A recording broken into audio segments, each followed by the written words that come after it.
Hello everybody, the Great Dino Ranger here again, back with another review. Today we're going to be taking a look at another Christmas item. This time it is the Jurassic World Dino Trackers Gigantic Trackers Sinotyrannus. So this is a brand new species that Mattel has given us to their line. And it's a very cool one. And not only that, this is in fact a type of tyrannosaur.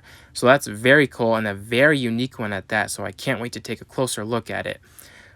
Taking a look at the packaging here, you can see for the Dino Trackers, this is part of the jungle environment based on the jungle logo there. And everything else is the normal, typical Dino Tracker packaging with the Jurassic World and Dino Tracker logos and blue and beta in the upper left corner, looking awesome. And the background is more of a jungle-like environment. So I think it looks really cool there. And on the back of the packaging, it shows you the render of the dinosaur in action, listing off all the different features it has, such as tail strike, total chomping action, tracking gear included, so all kinds of cool stuff. And you have the continents in the background, and it shows you that you can get the Stegosaurus as another option to buy, and some Jurassic World facts information there. So that's a brief look at the packaging. Let's go ahead and take this dinosaur out, because I'm really excited. Alright, so here we have the Sinotyrannus out of the box. This is a very, very cool looking dinosaur, and even a very cool species as it is. There's just so much to talk about this figure because it's such a unique looking sculpt. And like I said before, it's a species that I didn't even surprisingly hear about until Mattel announced this figure. So it's like, in other words, this is a very brand new figure, because usually if you get like a Stegosaurus or a T-Rex, you kind of know what you're getting into, but this is a brand new species, so I can't wait to get a closer look at this. So we'll move the tracking gear out of the way, we'll take a look at that later, but let's just take a look at this awesome dinosaur overall. And we'll get onto this with comparisons, but it really reminds me of the Tyrannosaurus that was released last year during the Dominion toy line, because of the green, and it's just a medium-sized theropod. So that's what it reminds me of. But it's really cool to find out that Sinotyrannus is a type of tyrannosaur, so it's part of the T-Rex family. And by looking at this thing, you can't even tell if this is a part of the T-Rex family or not, because it's so obscure and bizarre looking. But after I looked up the dinosaur, it's not on the accurate side, but it does highlight or showcase the animal, fairly well for a Jurassic Park figure. Because Sinotyrannus has like that interesting crest on the top of its nose, and I guess that's the main characteristic here. Kind of gives off the vibe of a Guanlong a little bit, which is another type of tyrannosaur. So we're going to take a look at detail here. Starting off with the face, this is where majority of basically just the look of this dinosaur shines. It's just the really cool, unique face. And it's filled with all of the nice scale detail all around it.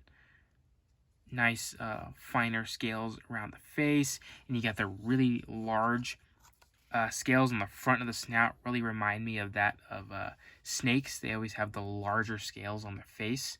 So it's really cool choice there. The nostrils are nicely painted, that are literally sitting on top of the scales, which look pretty nice. And you got some more smoother type scales on the bottom of the jaw right here. Even towards the bottom, it's more serpent-like, the way the scales are arranged. So I guess kind of similar to the Indoraptor. But yeah, the overall shape of the skull looks very nice. You can see the outline of the skull underneath the skin, which is pretty cool. And here you get the nice looking crest, which has a little bit of scale detail on there, but most of it is just like a lined texture. So it's a really cool looking crest. A very wide head. That's what Mattel's been doing with a lot of their theropods, even though a lot of them had very thin, narrow heads. But that's okay. And here, taking a look on this side, you can see all the nice scale detail on the same side, and the crest The teeth are nicely sculpted, a little bit more bulkier than I would have liked, but it's not too bad actually. And here on the inside of the mouth, the teeth are nicely painted. I like how they're all separated. They're not like all molded together. And you got some nice texturing on the tongue as well as on the roof of the mouth, which looks really nice. Moving on towards the neck here, nice skin wrinkles and some little bumps here and there, and some more finer scale detail all the way around. And the wrinkleness kind of ends with this these neck spines right here, which are very common in some modern day reptiles, so that's pretty cool. Very reptilian look for this dinosaur. Looks pretty good. And you got some more larger spikes on here. Spikes on dinosaurs is a very, very common thing, especially in the Jurassic community. And here on the arms, nice sculpt work on the arms there. Nice three-toed fingers. And you can't even tell if this was a tyrannosaur, especially with the three-fingered hands here. So that's, you know, that just shows how obscure this thing is. And no one's going to know this is a tyrannosaur until they look it up. And you got some nice more scale detail here across the body with some more bumps and finer scales there. And the texture feels really nice. And you got some nice muscle definition going on there. And some more smaller spikes. At the bottom, it's a little bit more smooth. But you do get some texture there, but not as much as it is on the body. But, you know, it feels nice too. Towards the back end here, you get some more bumps, which are pretty much present throughout the entire figure. And some larger spikes on the back of the, or at least on the top of the hip, but, you know, the back towards the body. And here on the leg, nice muscle definition all the way through. Some more of the bumpy texture on the top, and then some more finer scales all the way through. Nice sculpted knee. And then some lines right here on the calf muscles. And then here at the feet are nicely sculpted with the scale work. And then the nice little scales going on right here. Toe claws remain unpainted, but because of the dark green, it doesn't really look too terrible. And you got some nice wrinkle texture on the bottom here. And another cool thing are these skin flaps hanging off right here. Really reminds me of what you'd see on modern day lizards. They have like these weird skin flaps that are just sticking out of their body.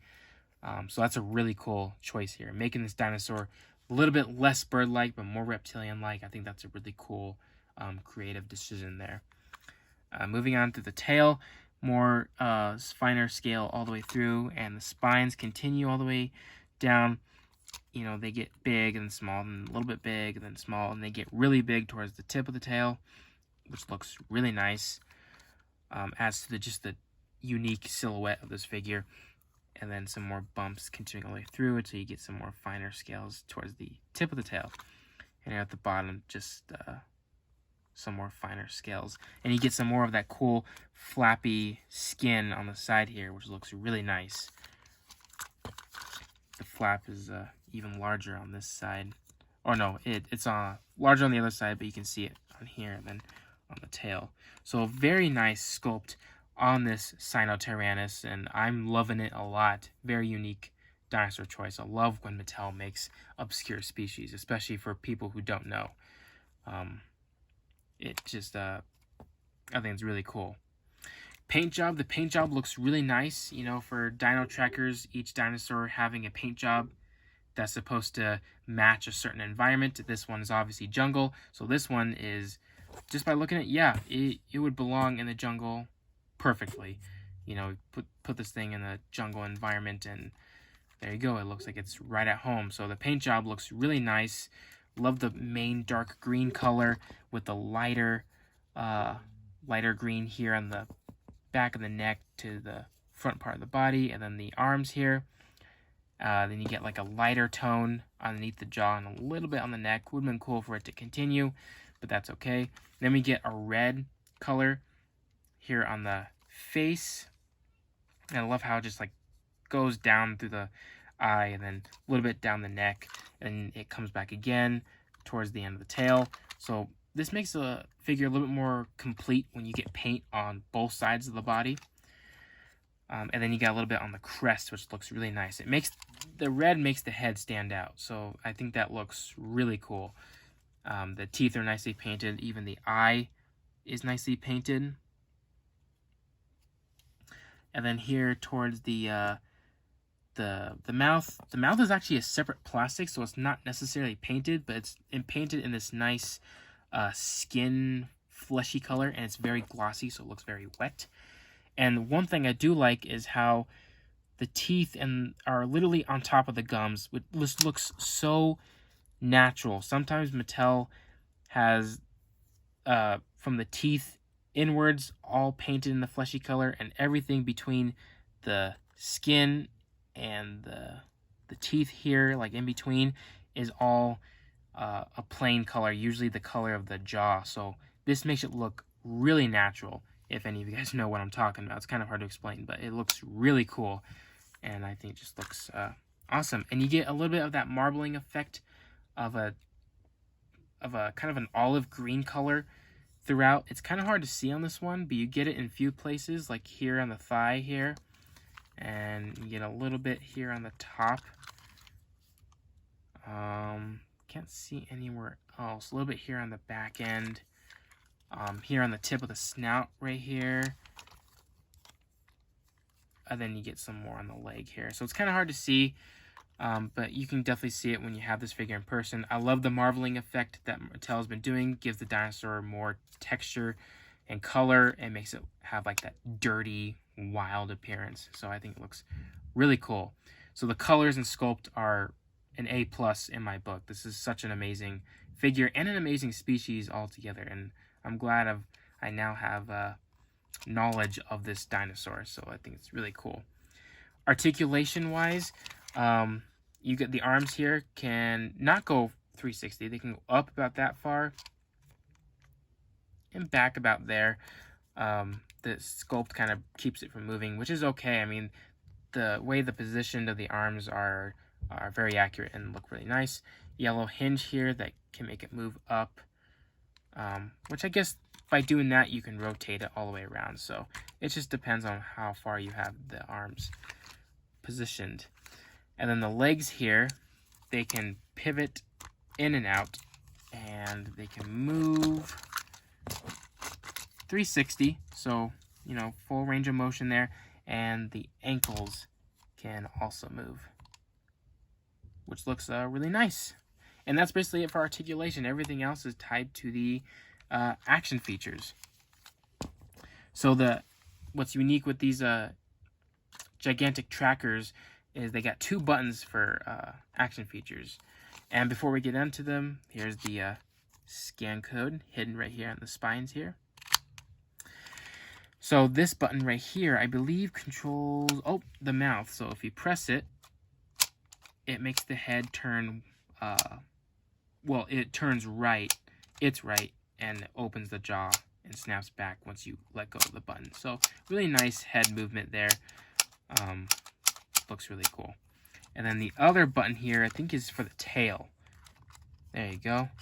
So if we leave it against here, so you get the nice realistic tail movement here, which is really cool. I like that.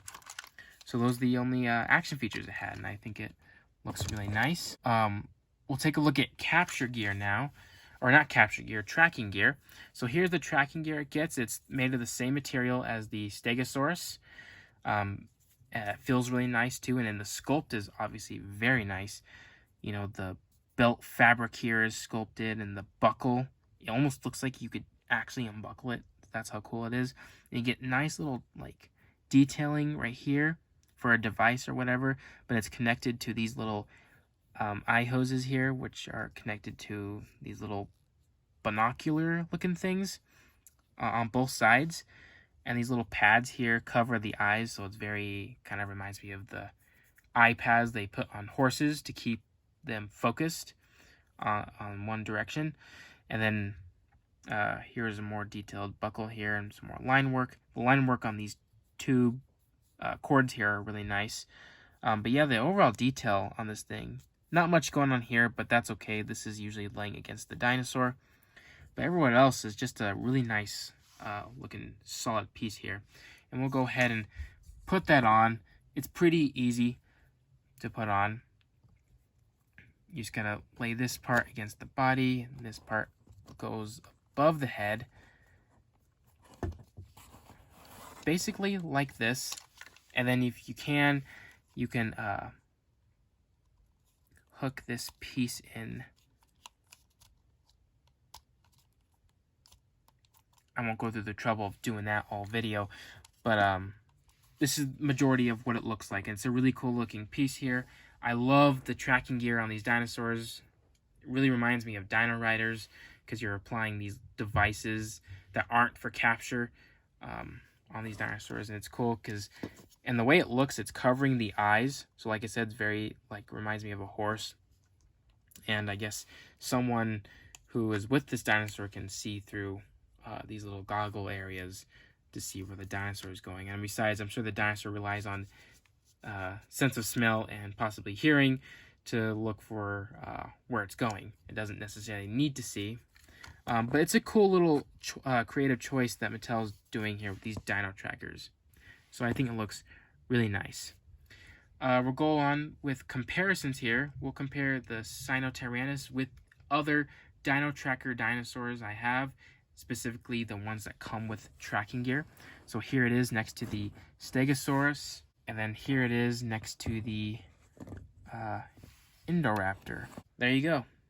All three of the current Dino Tracker dinosaurs that have tracking gear. Obviously, there's that Atrociraptor set, which I still have to get possession of, but either way, these are the only Dino Trackers I have that come with tracking gear, and these look awesome. Next up, here we have the Sinotyrannus compared to the Yangchuanosaurus that was released last year for the Dominion toy line, and I just had to compare it because, like I said, the Sinotyrannus really reminded me of this Yangchuanosaurus, I guess because of their green color and the red on their crests. And they do look very similar, but they are completely different species belonging to two different family groups.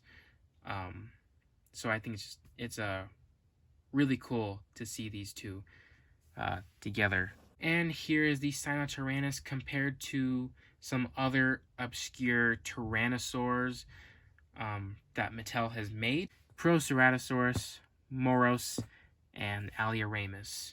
And of course, last but not least, here's the Sinotyrannus compared with a Mattel human figure. So here we have Owen, and I think they scale pretty nicely. I'm not too familiar with the size range of Sinotyrannus, so can't really say for sure if this is 100% accurate or not. I'll have to take a closer look at it, but I think it looks pretty good to me. Alright everyone, so that's about to wrap it up for this review. My final thoughts for this figure: I think it's a really awesome one. I don't have any gripes with this figure whatsoever. And I just think it's such an amazing figure. I love the tracking gear feature, obviously, and I love getting a brand new species that I don't even have in any of my dinosaur collections. So that's really nice, and it's, it's always cool when Mattel makes new species. But yeah, this dinosaur is very cool looking, and I can't wait to get more from this line. I'm really enjoying the Dino Trackers line. So everyone, I hope you guys enjoyed this video, and I'll see you guys again for the next one.